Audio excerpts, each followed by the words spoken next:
एक व्यक्ति था। उसके गुरु एक सन्यासी थे।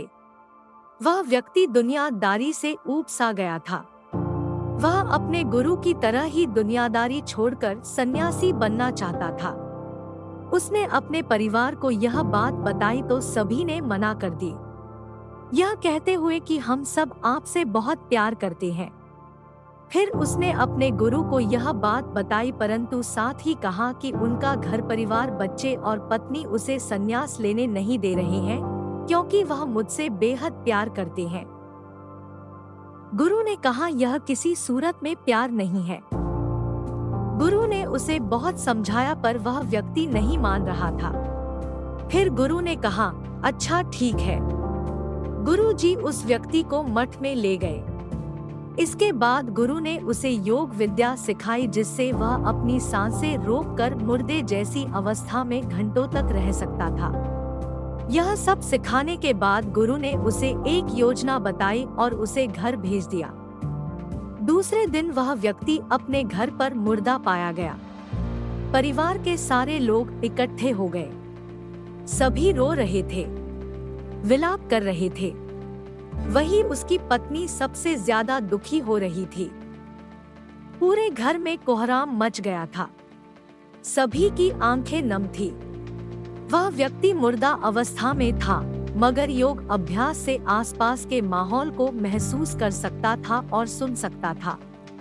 उसे बड़ा सुकून मिला कि उसका परिवार उसे कितना प्यार करते हैं। अंततः उसने संन्यास का इरादा त्यागने का फैसला कर लिया। कुछ ही देर बाद उस व्यक्ति के गुरु वहां पहुंचे। गुरु ने सभी को शांत किया और अपने शिष्य के पड़े शव को देखा। कुछ देर शव को देखने के बाद उसके परिवार वालों को कहा, इस शव में जान फूंका जा सकता है।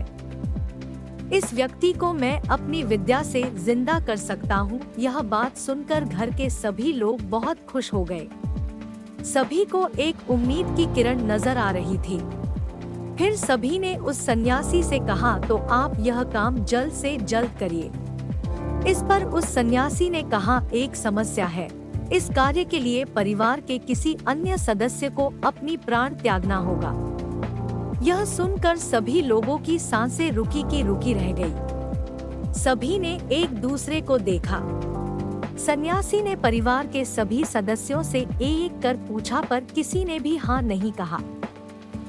सभी ने अपनी जान की जरूरत बताई और अपनी जिम्मेदारी भी। सन्यासी ने फिर उस व्यक्ति के पत्नी से कहा, अगर यह नहीं रहे तो तुम कैसे जियोगी? उसकी पत्नी ने तुरंत जवाब दिया, मैं इनके बगैर भी जी लूंगी। गुरु ने उस व्यक्ति के बच्चों से भी यही सवाल किया।